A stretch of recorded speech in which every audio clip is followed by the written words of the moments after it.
학대받는 자들의 눈물을 보라라는 제목으로 오늘 하나님 말씀 전하겠습니다. 자, 지금부터 제가 조금 소개하는 이 이야기의 제목이 뭔지 한번 맞춰보시기 바랍니다. 조선시대 중엽 최만춘이라고 하는 사람이 조씨 부인을 아내로 맞이합니다. 여기까지도 듣고 맞추시는 분이 계실까요? 혼인을 올린 지 시간이 제법 지났으나 아이를 가지지 못하던 아내가 뒤늦게 예쁜 딸 아이를 낳았는데 그 이름을 콩지라고 지었습니다. 그러나 불행하게도 조씨 부인은 콩지를 낳은 지 100일 만에 그만 병으로 세상을 떠나고 맙니다. 아버지는 100일밖에 안 된 콩지를 살리기 위해 여기저기 젖돈량을 다니며 정성껏 키웁니다.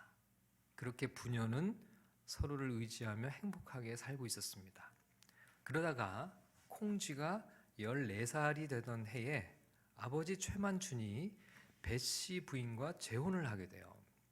배씨 부인도 재혼으로 콩쥐보다 1살 어린 여자아이 팥쥐가 있었는데 이들 모녀가 들어와 함께 살게 되죠. 이때부터 콩쥐의 불행이 시작이 됩니다. 자, 제목이 뭐죠? 너무 쉽죠? 아마 한국 사람이라면 이 이야기를 모르는 분은 아마 없을 거예요. 바로 콩쥐 팥쥐죠. 콩쥐는 온갖 학대를 받으며 살아가게 됩니다. 그 과정에서 소와 두꺼비, 참새, 선녀의 도움으로 계모의 학대를 잘 견디고는 나중에 원님과 결혼하여 행복하게 잘 살게 되었다. 그런 이야기로 마무리가 되죠. 저도 대충 이런 내용으로 기억하고 있는데요. 제가 이번 설교를 준비하면서 이 이야기를 다시 한번 찾아보다가 좀 새로운 사실을 알게 됐어요. 우리가 보통 아는 콩쥐 팥쥐는 어린이 버전이고요. 원래 전해져 오는 이야기에는 이 뒷얘기가 있더라고요. 여러분 혹시 이 콩쥐 팥쥐의 뒷얘기 아세요? 저도 처음 들었어요. 어린이들이 듣기에는 너무 좀 끔찍하고 잔인해서 이 부분이 생략이 되어 있는 것 같은데요. 뒷얘기의 줄거리는 이렇습니다. 콩쥐가요, 실제로는 그냥 우리는 원님에게 시집을 갔다고만 알고 있는데 실제로 이야기에는 나이가 많은 감사가 그 지방에 이제 부임을 해요. 그리고 이 나이 많은 감사가 콩쥐를 이제 좋게 보고 거기에 제취 자리로 시집을 가게 됩니다. 이제 이 나이 많은 감사가 상을 처하고 상처하고 첩도 두지 않고 혼자 살고 있었던 이제 그런 사람이었다고 그래요. 아무튼 그 나이 많은 감사에게 이제 제취 자리로 시집을 가게 되었는데요.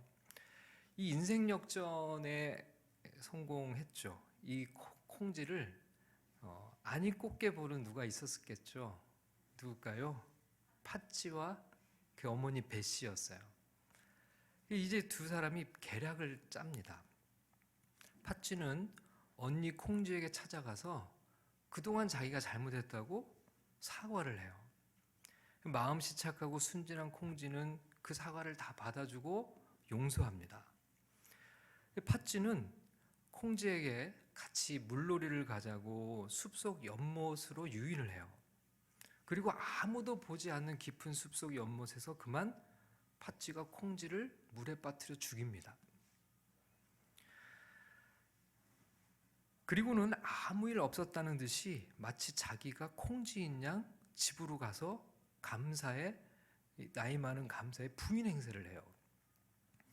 얼굴이 달라진 것을 이상하게 여긴 감사가 잠시 의심을 하는데 이 땡볕에서 일을 하다가 얼굴에 햇볕이 너무 많이 그을러서 그런 것이라고 대충 둘러대는데 그만 이 나이 많은 감사가 아마 나이가 좀 많아서 그랬겠죠. 그 말을 고지고대로 그냥 믿어요. 근데 죽은 콩쥐가 연못에서 큰 연꽃으로 이제 피어나요. 그 이제 감사가 그 길을 지나가다가 너무 예쁜 연꽃이 있으니까 이 연꽃을 꺾어다가 방 안에 꽂아둡니다. 근데 이 방 안에 감사가 있으면 연꽃이 활짝 피고 방 안에 감사가 없고 팥쥐가 있으면요 꽃에서 손이 나와서 이 팥쥐의 머리를 쥐어 뜯어요. 팥쥐가 감사에게 이제 이 얘기를 하는데 감사가 그걸 믿어주질 않죠. 그러니까 이 팥쥐가 꽃을 아궁이에다가 집어던져서 태워버립니다. 근데 불에 타서 재가 된 연꽃의 재가 오색 구슬이 되어서 또로로로 하나가 이제 그 아궁이 바깥으로 굴러 나와요. 근데 이웃집 노파가 이제 불을 얻으려고 이 부엌에 들어왔다가 이 구슬을 발견해요. 그리고 너무 예쁘니까 이거를 몰래 가지고 가서 자기 집 벽장에 넣어둡니다. 근데 이 구슬이 어느 날 갑자기 콩쥐로 변해가지고 이 노파에게 나타나요. 그러면서 자기가 죽은 사연을 노파에게 얘기를 합니다. 억울한 죽음의 사연을 얘기를 해요. 그러면서 노파에게 부탁하기를 밥상을 잘 차려서 그 감사를 이 노파의 집에 초대해달라고 얘기를 해요. 그러면서 일부러 이 밥상에 짝이 바뀐 젓가락을 놓아달라고 얘기를 합니다. 자, 감사가 이 노파의 집에 왔어요. 근데 감사가 보니까 이 젓가락이 짝이 맞지를 않는 거예요. 그러니까 노파에게 아니 왜 이 짝이 맞지 않는 젓가락을 여기다 놨냐고 이렇게 나무래요. 근데 이제 그때 이 감사 앞에 콩쥐의 원혼이 나타납니다. 그러면서 얘기하기를 젓가락 짝 틀린 것은 똑똑하게 아시는 양반께서 부부 짝 틀린 것은 어찌 모르십니까? 이렇게 하면서 자기가 당한 억울한 일을 다 말해요. 자, 감사가 이제 그 사실을 알게 된 거죠. 그래서 이 팥쥐를 잡아다가 문초를 합니다. 그리고 콩쥐가 죽은 연못을 알아내서 그곳에서 시신을 찾아내요. 그리고 그 시신을 찾아서 염을 하고 이제 장례를 치르려고 하는데 그때 콩쥐가 다시 살아난대요. 그리고 이제 팥쥐는 옥으로 끌려가서 모진 고문을 받고 사형을 당하는데요. 이 얼마나 끔찍한 처형을 당하냐면 이 사형을 당하고 난 다음에 갈갈이 이 팥쥐의 시신을 다 찢어가지고 그 송장으로 젓갈을 만들어요. 그리고 그걸 항아리에 담아서 계모 배씨에게 선물로 보냅니다. 근데 계모는 그것도 이제 모르고 이 젓갈을 꺼내서 맛을 보는데 너무 맛있어가지고 그걸 들고 온 사람한테 대체 이거 뭘로 만들었냐고 물어봤더니 그 얘기를 이제 해주는 거예요. 이 말에 큰 충격을 받고 계모는 그 자리에서 심장마비로 급사하게 된대요. 여러분 이 콩쥐팥쥐의 뒷얘기를 보니까 이거 동화 수준이 아니잖아요. 제가 보니까 거의 19금 공포영화 수준이더라고요. 근데 저는 이걸 이렇게 보면서 느끼는 것이 있었어요. 사실 이 이야기가 담고 있는 것이 전혀 비현실적인 소재들만은 아니었을 것 같다는 거예요. 우리 조상들이 살아온 삶에 느끼기에도 현실은 참으로 참혹하고 이 악한 사람들의 행하는 일들이 얼마나 잔혹한지를 반영하고 있었을 거라는 생각이 들었습니다. 인류 역사를 보면 얼마나 많은 사람들이 억울하고 한 맺힌 삶을 살다가 고통스럽게 죽어가는지 모르죠. 여러분 이런 이야기들이 지금까지 전해져 오는 데는 분명히 이유가 있을 거예요. 많은 사람들의 공감을 얻는 무언가가 그런 이야기 안에 담겨져 있었던 것이죠. 그래서 사람들은 바라는 것이 있습니다. 선을 행하면 복을 받고 악을 행하면 벌을 받는 것. 그런 기대가 그 이야기 안에 담겨져 있는 거죠. 얼마나 그 악한 사람들이 정말 벌을 받았으면 좋겠으면 그렇게 비참하게 죽어서 젓갈을 담는 그런 것으로라도 아마 민중들이 그렇게 한을 풀고 싶었던 것 같아요. 그런 세상이 되었으면 좋겠다는 바람으로 권선징악의 결말로 콩쥐팥쥐 같은 이야기들이 마무리되는 건데요. 그러나 여러분 현실은 어땠을까요? 현실은 안타깝게도 그렇게 해피엔딩으로 끝나지만은 않아요. 여러분 통계 자료를 보면 2020년 한 해에만 우리나라에서 43명의 아동들이 아동 학대로 사망을 했어요. 실제로는 아직 파악되지 않은 사건들도 붙여져 있을 가능성이 있죠. 2019년 우리나라에서 발생한 아동학대 발생 건수는 3만 건이 넘는데요. 근데 아동학대 발견율이 미국은 9.4%, 호주는 8%인데 우리나라는 4%에 불과하다고 그래요. 그러니까 실제로 일어난 아동학대 건수는 훨씬 더 많을 것으로 추측할 수 있죠. 자, 오늘 우리가 읽은 본문 1절은 이렇게 말씀이 시작되는데요. 1절을 우리 다 같이 읽어보겠습니다. 시작. 내가 다시 해 아래에서 행하는 모든 학대를 살펴보았도다. 보라, 학대받는 자들의 눈물이로다. 그에게 위로자가 없도다. 그들을 학대하는 자들의 손에는 권세가 있으나 그들에게는 위로자가 없도다. 전도서 기자는 세상에 학대가 있다는 것을 언급해요. 이것이 우리가 살아가는 죄악된 세상의 현실이라는 거죠. 여러분, 우리가 인정하든 인정하지 않든 이것이 현실이에요. 과거에도 그랬고 지금도 마찬가지입니다. 어떤 사람들은 이런 학대를 언급하면서 그래서 하나님이 없다고 주장해요. 봐라, 이런 끔찍한 학대를 봐라, 이런 잔혹한 일들을 봐라. 왜 신은 이런 현실을 보고만 있느냐? 왜 신은 이런 일들이 일어나고 있는 현실을 외면하고 있느냐? 신은 이런 일을 왜 말리지 않느냐? 왜 불쌍한 이들을 구제해 주지 않느냐? 이런 끔찍한 학대를 가만히 쳐다만 보고 있는 신이라면 그 신도 공범이 아니냐? 그런 악을 막을 수 있는 능력이 신에게 없다면 그렇게 무능한 신을 뭐라고 믿느냐? 아마도 신이란 존재는 없는 것이 분명하다. 이런 현실을 보면 말이다. 이렇게 얘기를 해요. 어떻게 생각하면 그렇게 말하는 이들의 주장이 정말 일리가 있어 보입니다. 가여운 아이들, 몇 해 전 끔찍한 폭력에 16개월의 삶을 살다가 마감했던 정인이와 같은 아이들의 죽음 앞에서 할 말을 잊게 되죠. 이런 사건들을 접할 때마다 사람들은 분노합니다. 그리고 그 분노는 다시 신에 대한 분노로 이어지죠. 왜 하나님은 그 가여운 아이가 죽어갈 때 그 끔찍한 폭력을 말리지 않으셨나요? 하고 말이죠.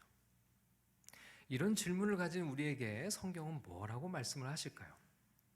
자, 성경은 첫 번째로 우리를 향해 현실을 보라고 말씀해요. 자, 1절 말씀을 다시 한번 읽어보겠습니다. 시작. 내가 다시 해 아래에서 행하는 모든 학대를 살펴보았도다. 보라, 학대받는 자들의 눈물이로다. 그들에게 위로자가 없도다. 그들을 학대하는 자들의 손에는 권세가 있으나 그들에게는 위로자가 없도다.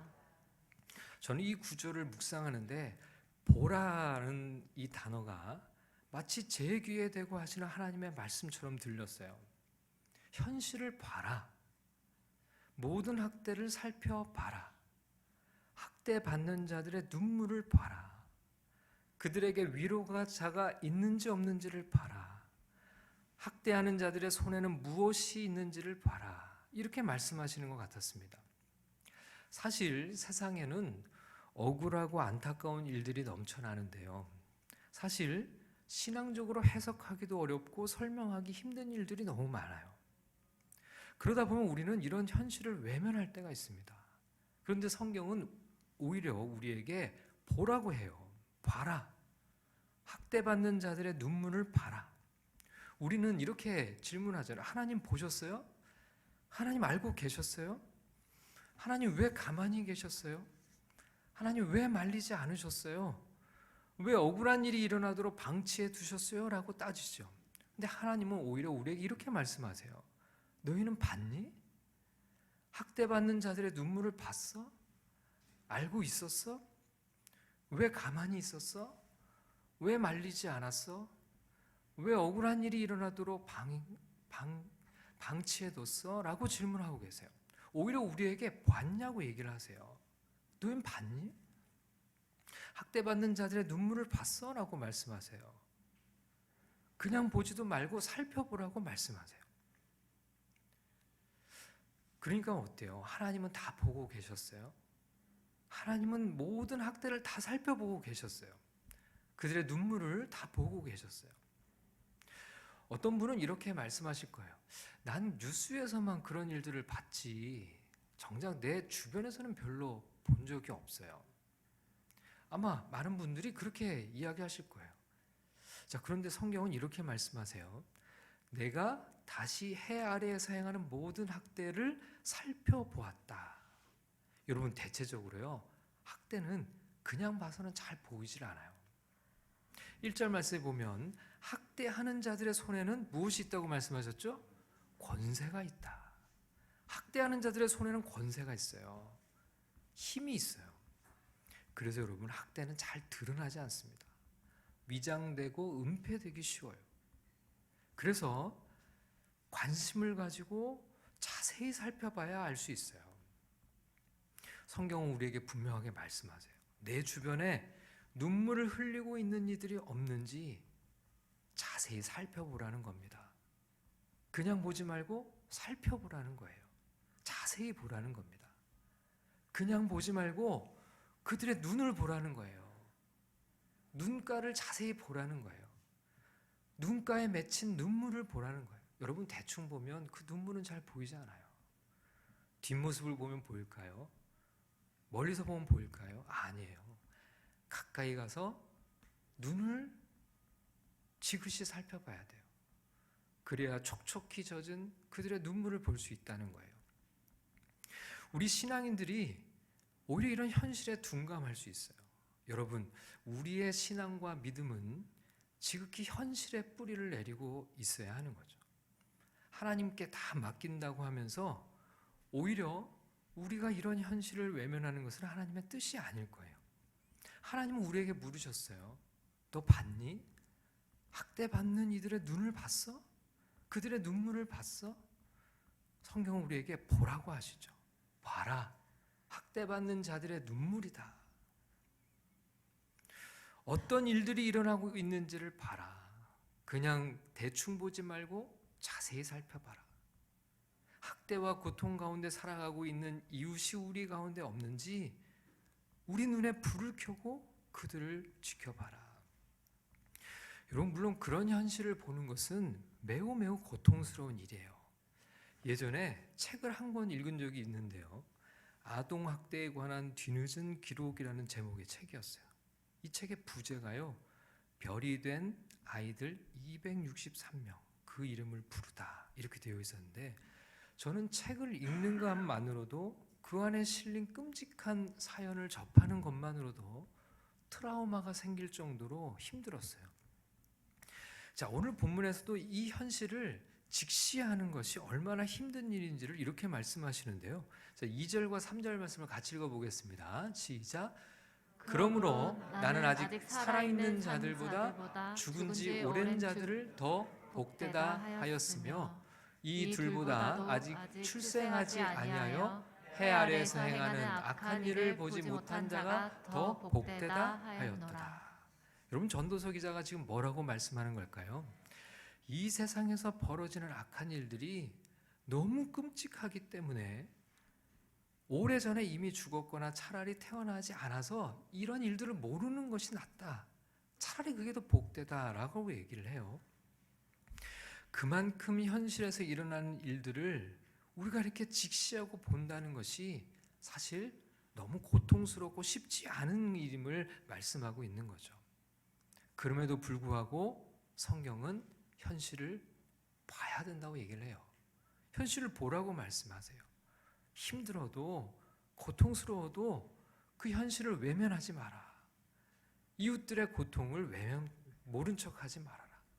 학대받는 이들의 눈물을 봐야 된다. 그 눈물을 봐야 된다. 자세히 살펴봐야 된다. 이런 현실에 눈 감지 말아라. 주님이 우리에게 말씀하고 계신 거죠. 자, 두 번째로 우리가 기억할 것이 있는데요. 그것은 바로 이제 그리스도인들의 두 가지 책임입니다. 성경은 학대받는 자들에게 누가 없다고 얘기를 합니까? 위로자가 없다, 이렇게 이야기를 했어요. 1절 말씀을 다시 읽겠습니다. 1절 말씀입니다. 시작. 내가 다시 해 아래에서 행하는 모든 학대를 살펴보았도다. 보라, 학대받는 자들의 눈물이로다. 그들에게 위로자가 없도다. 그들을 학대하는 자들의 손에는 권세가 있으나 그들에게는 위로자가 없도다. 자, 여기 보니까 위로자가 없다. 위로자가 없다. 이렇게 말씀하세요. 여기서 이 위로자라는 말이 두 가지 의미를 가지거든요. 하나는 번역 그대로 위로자라는 뜻이 있습니다.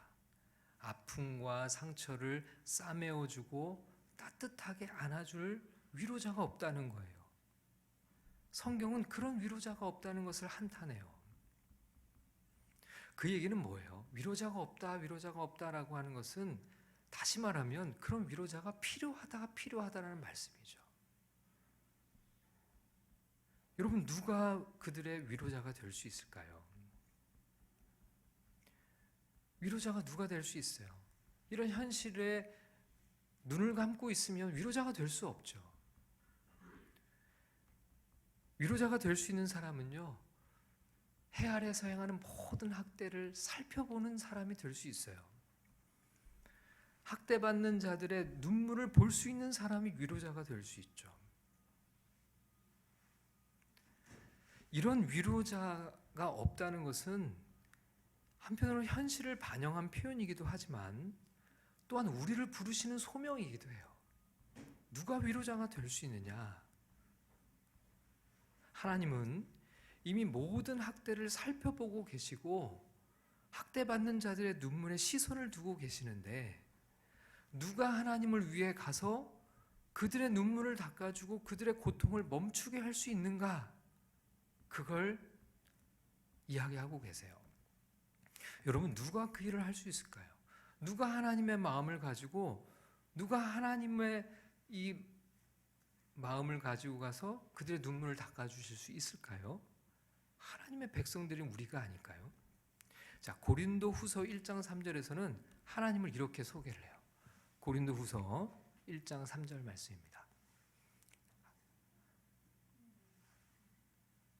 네, 제가 한번 읽어보겠습니다.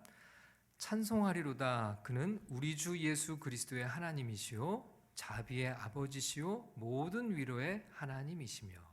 자, 여기 보니까 하나님을 가리켜서 모든 위로의 하나님이라고 말씀하세요. 하나님을 모든 위로의 하나님 이렇게 소개를 하세요. 자, 위로의 하나님께서 이사야서 40장 1절에서 뭐라고 말씀하실까요? 너희의 하나님이 이르시되 너희는 위로하라 내 백성을 위로하라. 위로의 하나님께서 하나님의 백성들을 향해 너희는 위로하라 내 백성을 위로하라고 하셨어요. 학대받는 자들에게 위로자가 없다는 말씀은 바로 우리에게 주시는 또 다른 하나의 소명인 것입니다. 우리는 위로해야 돼요. 우리가 위로자가 되어야 됩니다. 자, 여기서 또 한 가지 놓치지 말아야 할 중요한 사실이 있어요.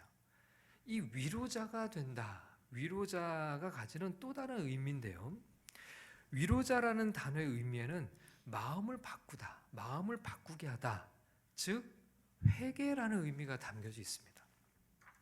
그러니까 그들에게 위로자가 없다라는 구절의 뜻은 이중적인 의미를 갖고 있어요. 학대받는 자들에게 위로자가 없다라는 의미가 될 수도 있지만 학대하는 자들의 마음을 바꿀 수 있는, 즉 그들을 회개시켜서 더 이상 학대를 멈추게 할 수 있는 자가 없다는 뜻이기도 해요. 학대받는 이들의 상처를 싸매고 동시에 학대하는 자들을 회개시키기 위해 힘써야 할 사람이 없다는 이야기예요. 그러니 이런 위로자가 된다는 것은 학대하는 자들의 악행을 멈추게 하는 일에도 적극적으로 나서는 사람이 된다는 것을 이야기하는 겁니다. 여러분, 그것이 바로 하나님의 뜻이에요. 예수님이 선포하신 첫 번째 메시지가 뭐였나요? 예수님께서 지상에 오셔서 행하신 첫 번째 메시지, 회개하라 하나님 나라가 가까이 왔느니라. 예수님은 제자들에게도 전도하라고 보내시면서 회개를 선포하라고 하셨어요. 악이 횡행하는 현실에서, 위로자가 없다는 것은 불의한 세상을 향해 회개를 선포하는 이들이 없다는 뜻이기도 한 거죠. 우리도 그만 학대하는 자들의 권세에 눌려 침묵하고 있지는 않을까요? 불의한 현실을 보는 것이 고통스러워 그만 눈을 감고 있지는 않을까요? 어찌 보면 하나님은 그런 현실을 더 안타까워하고 계실지 모르겠습니다. 여러분, 우리는 현실을 봐야 돼요. 자세히 살펴봐야 합니다. 고통받는 이들의 눈물을 봐야 돼요. 그러면 드디어 우리의 사명이 보입니다. 주님의 부르심이 보여요. 그들의 눈물을 닦아주고 악한 자들을 향해 악행을 멈추라고 회개를 선포해야 하는 우리의 소명이 보이는 거죠.